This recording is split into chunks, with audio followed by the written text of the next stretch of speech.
चलिए इस वीडियो में बात करते हैं पॉइंटर्स की। पॉइंटर्स क्या होते हैं इसके बारे में हम लोगों ने पिछले लेक्चर में थोड़ा सा ब्रीफ इंट्रोडक्शन देखा था और इस लेक्चर में पॉइंटर्स के बारे में बात कर रहे हैं। तो पॉइंटर्स जो टॉपिक है काफ़ी एडवांस टॉपिक होता है सी प्रोग्रामिंग में, और ये काफ़ी इम्पोर्टेंट भी होता है और इसी से सी प्रोग्रामिंग की एक अलग ही वैल्यू बनी हुई है। तो यहाँ पर काफ़ी शॉर्ट में दिया हुआ है, मैंने इसमें देखा तो काफ़ी शॉर्ट में है।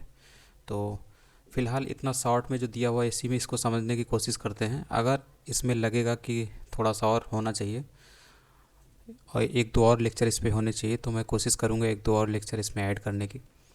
तो देखते हैं इसको।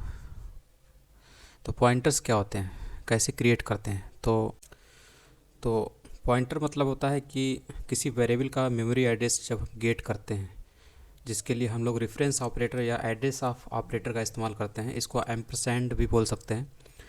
तो इसके जरिए हम लोग पॉइंटर बनाते हैं। पॉइंटर तो यहाँ पर एक एग्जांपल है जिसमें आपको दिख रहा होगा कि आपने एक वेरिएबल बनाया जिसमें वैल्यू डाल रखी है 43। उसके बाद आप यहाँ पे प्रिंट ऑफ से इसकी वैल्यू को प्रिंट करा रहे हैं। तो %d और ये न्यू लाइन का सिंबल है और यहाँ पर आपने वेरिएबल का नाम लिखा। तो इससे आपको जो लाइन दिखती है वो ये ऊपर वाली है। तो ये तो नॉर्मल है, जैसे कि आप प्रिंट कराते हैं किसी चीज़ को तो इस तरीके से फॉर्मेट में आप लिखते हैं, ठीक। तो उसी तरीके से पॉइंटर, यानी कि पॉइंटर क्या होता है, इसका इस वेरिएबल का जो मेमोरी एड्रेस है, यानी कि ये मेमोरी में कहाँ पर बैठा हुआ है उसका एड्रेस क्या है, तो उसी को पॉइंटर इंडिकेट करता है। पॉइंटर बताता है कि इस वेरिएबल का एड्रेस क्या है जिसमें कि ये वैल्यू पड़ी हुई है। तो इस वेरिएबल का एड्रेस जानने के लिए हम लोग पॉइंटर का इस्तेमाल करते हैं, ठीक। तो यहाँ पर इसका एड्रेस जानने के लिए हम लोग यहाँ पर एड्रेस ऑफ ऑपरेटर या एम्परसैंड लगा देते हैं इस वेरिएबल के पहले। तो इसी को हम लोग पॉइंटर बोलते हैं। तो इससे हम लोग जो प्रिंट कराते हैं उससे इस वेरिएबल का मेमोरी एड्रेस पता चल जाता है हम लोगों को, ठीक है। और यहाँ पर %p लिखा गया है जो कि पॉइंटर को इंडिकेट कर रहा है, यानी कि आपको जब भी आपको प्रिंट कराना है इसकी वैल्यू, इस तरीके से इसके मेमोरी एड्रेस की वैल्यू को प्रिंट कराना है इस तरीके से एड्रेस ऑफ ऑपरेटर का इस्तेमाल करते हुए, तो आपको %p लिखना पड़ेगा, ठीक। और ये न्यू लाइन तो कंट्रोल को जंप कराने के लिए होती है अगली लाइन पर, ठीक। तो इस चीज़ से आपको ये मिल जाता है ये वाली वैल्यू। ये एक एड्रेस है, ये एक एड्रेस है जो कि इस वेरिएबल का एड्रेस है और इसी वेरिएबल में पड़ा हुआ है ये वैल्यू 43। तो इसी को बोलते हैं पॉइंटर, ठीक। इसको हम लोग दूसरे तरीके से भी लिख सकते हैं, क्योंकि अगर आपको ये पता है कि ये एक पॉइंटर है, ठीक, इसको पॉइंटर बोल सकते हैं, ठीक। तो पॉइंटर को हम लोग डिक्लेयर भी कर सकते हैं, डिक्लेयर भी करते हैं। जैसे ये नॉर्मल डिक्लेरेशन है, वेरिएबल का जो नॉर्मल डिक्लेरेशन है वो इस तरीके से हम लोग करते हैं। जिसमें आपको यहाँ पर वेरिएबल का नेम लिखना होता है, यहाँ पर ये टाइप लिखना होता है कि इस वेरिएबल में किस टाइप की वैल्यू पड़ी हुई है। तो 43 INT इंटीजर टाइप की, तो यहाँ पर आपने यहाँ पर INT लिख दिया, ठीक। उसी तरीके से पॉइंटर का भी डिक्लेरेशन होता है। तो इसमें हम लोग टाइप लिखते हैं। तो ये जो टाइप होता है ये इस वेरिएबल में पड़ी हुई वैल्यू का ही टाइप होता है। यानी कि आपने इस वेरिएबल में जो वैल्यू पड़ी हुई उसका टाइप क्या है, INT। तो जब आप पॉइंटर का डिक्लेरेशन करते हैं उसमें भी आपको INT लिखना पड़ेगा। जो चीज़ यहाँ पर होगी वही चीज़ यहाँ पर होगा, ठीक। और उसके बाद आपको एक एस्ट्रिक सिंबल देना पड़ेगा, ठीक है, जो कि बताता है कि यहाँ पर जो डिक्लेयर होगा वो पॉइंटर डिक्लेरेशन होगा। तो हम लोग यहाँ पर इसका पॉइंटर का नाम रख लेते हैं और इसका नाम रख लेते हैं, जैसे कि AR भी रख लिया, ठीक।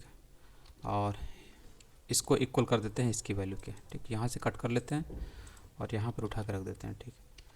और यहाँ पर हम लोग लिख देते हैं ARP।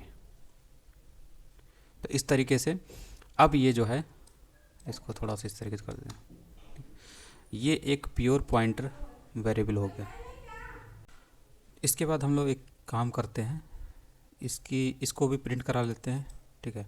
तो इसके लिए एक लाइन ले लेते हैं और इसको भी प्रिंट कराने के लिए तो आप देखेंगे इसका जो आंसर है और इसका जो आंसर, यानी इस लाइन का जो आंसर है और इसका जो आंसर है दोनों का एक ही आएगा, ठीक है। इसको प्रिंट कराते हैं क्योंकि ये भी एक पॉइंटर है और ये भी एक पॉइंटर है, ठीक। इसलिए आपको दोनों का क्या दिख रहा है, एक ही आंसर दिख रहा है। तो इसी को मैंने एक वेरिएबल में डाल दिया, ठीक। तो ये एक पॉइंटर वेरिएबल हो गया, ठीक। और ये पॉइंटर वेरिएबल है, इसका डिक्लेरेशन कैसे करते हैं, इस तरीके से करते हैं। और ये इंटीजर टाइप ये बताता है कि इस वेरिएबल में किस टाइप का वैल्यू है। तो इंटीजर टाइप का, इसलिए यहाँ पर भी आप इंटीजर टाइप लिखेंगे। तो इस तरीके से आपने देखा यहाँ पर हम लोग किस तरीके से वेरिएबल के एड्रेस को फाइंड आउट करते हैं। एम्परसैंड का इस्तेमाल करके या रेफरेंस ऑपरेटर का इस्तेमाल करके, इसको एड्रेस ऑफ ऑपरेटर भी बोलते हैं। और उसके बाद हम लोगों ने इसे एक वेरिएबल में भी डाल दिया, वेरिएबल अलॉट कर दिया। इसी वेरिएबल को जब प्रिंट कराते हैं तो हम लोगों को इस तरीके से सेम चीज़ दिखती है, जो चीज़ ये बता रही है वही चीज़ ये बता रही है, जब हम इस चीज़ को पॉइंटर के रूप में डिक्लेयर करते हैं। ठीक, यहाँ पर तो इस तरीके से हो गया।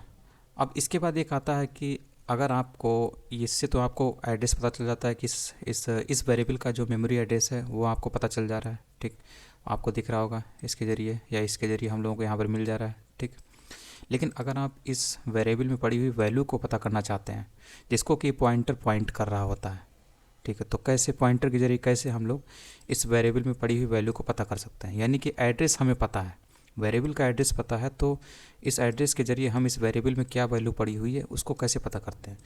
इसके लिए हम लोग डी रेफरेंस ऑपरेटर का इस्तेमाल करते हैं।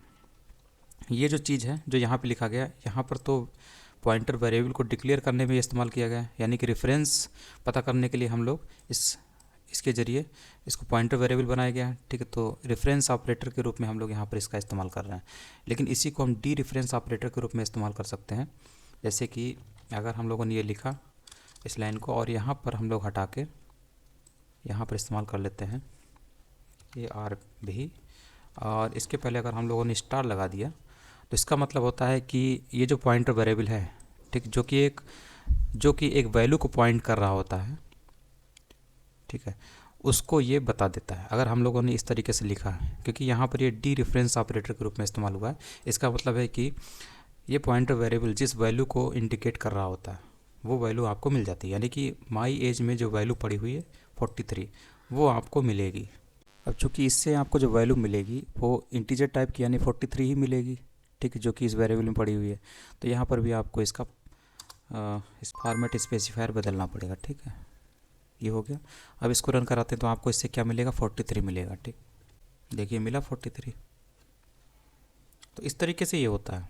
अब इसके बाद मान लीजिए हम लोग इस वेरिएबल का भी एड्रेस पता करना चाहते हैं, क्योंकि ये एक पॉइंटर वेरिएबल है, इस पॉइंटर वेरिएबल का भी मेमोरी एड्रेस पता करना चाहते हैं। ठीक है, तो इसके पहले भी हम लोगों को जो एम्परसैंड है वो इस्तेमाल कर लेना है। ठीक है, तो इसको कॉपी कर लेते हैं और यहाँ पे लिख देते हैं इसकी वैल्यू। ठीक, और यहाँ पे लिख देते हैं ARP। ठीक है, तो इससे क्या होगा, इससे आपको इस वेरिएबल का भी मेमोरी एड्रेस मिल जाएगा। ठीक है, जो कि पॉइंटर वेरिएबल है। तो ये देखिए इसका मेमोरी एड्रेस अलग है। अब अगर कल्पना करिए कि ये मेमोरी एड्रेस जो है, ठीक, इसको भी एक पॉइंटर वेरिएबल हम लोग इसको बना लेते हैं और इसको हम लिखेंगे डबल स्टार से, क्योंकि ये पॉइंटर है, पॉइंटर का भी पॉइंटर है तो डबल लेयर है, तो इस हिसाब से हम लोग इसको एक वेरिएबल में डाल देते हैं और यहाँ पे लिख देते हैं इसकी वैल्यू को। इसके बाद ये देखिए ये आ गया। आप सोचिए कि इसके ज़रिए हम लोग इस वेरिएबल की वैल्यू के पास कैसे पहुँचे हैं। ठीक है, मतलब इसके ज़रिए, इस एड्रेस के ज़रिए, इस पॉइंटर के ज़रिए हम लोग इस वैल्यू के पास कैसे पहुँच सकते हैं। तो इसके लिए आपको सिंपली वही डी रेफरेंस ऑपरेटर का इस्तेमाल करना है। ठीक है, तो वही हम लोग करेंगे यहाँ पर। तो एक लाइन यहाँ पे लिख लेते हैं और ये हो गई हमारी, और इसमें ये जो लिखा हुआ है इस तरीके से आपको लिखना है। ठीक, तो यहाँ पर डबल डी रेफरेंस ऑपरेटर है तो आपको भी यहाँ पे डबल डी रेफरेंस ऑपरेटर का इस्तेमाल करना है और इसके ज़रिए आप पहुँच जाएंगे इस वैल्यू के ऊपर, वैल्यू के पास। तो इसलिए आपको यहाँ पे देखिए क्या मिलेगा, इससे भी आपको 43 मिलेगा, क्योंकि ये डी रेफरेंस ऑपरेटर है जो कि मेन वेरिएबल में पड़ी हुई वैल्यू को बताता है। तो यहाँ से भी आपको 43 मिला।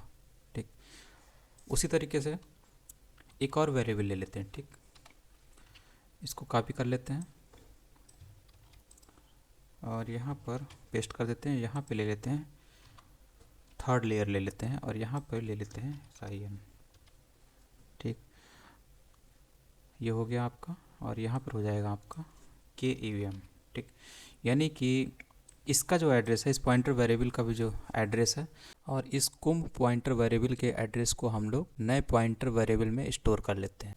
तो अब आपको मान लीजिए इसको प्रिंट कराते हैं हम लोग, तो हम लोग इसको कॉपी कर लेते हैं ज़रा और यहाँ पे प्रिंट करा लेते हैं और इसकी वैल्यू क्या है, एंड SING। ठीक, तो आप इसकी वैल्यू देखेंगे, इसकी वैल्यू भी आपको कुछ और मिलेगी। ये देखिए इसकी वैल्यू भी डिफरेंट है, अलग है।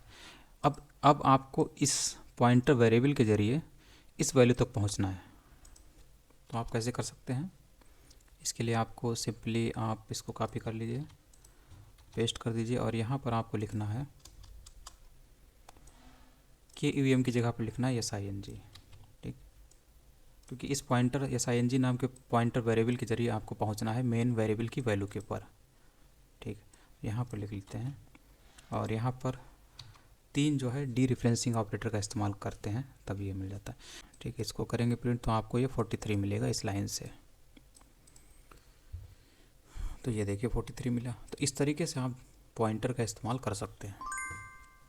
इसके बाद देखते हैं अब क्या बचा हुआ है। तो बाकी इन सभी जगहों पर वही चीज़ लिखी हुई है जो मैंने बताई है, तो इसको आप पढ़ सकते हैं कि reference operator, D reference operator का क्या इस्तेमाल होता है। ये डी रेफरेंस ऑपरेटर, ठीक है, सेम चीज़ है।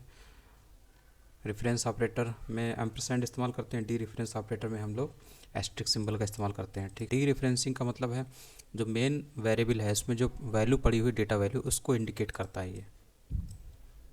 तो इस तरीके से इस्तेमाल होता है। और यहाँ पर भी दिया हुआ है, इसको आप पढ़ सकते हैं कि इसका कन्फ्यूज़न होता है कि इसको क्या बोल सकते हैं। तो जब इसको पॉइंटर के डिक्लेरेशन में इस्तेमाल किया था तो इस तरीके से हम लोग लिखते हैं, और जब हम इसे डिक्लेरेशन में इस्तेमाल नहीं करते हैं तो इसे हम लोग इस सिंबल को, यानी इस सिंबल को डी रेफरेंस ऑपरेटर में इस्तेमाल कर सकते हैं जब अगर हम लोग डिक्लेरेशन में इस्तेमाल ना करें। तो ये चीज़ यहाँ पे दी हुई है।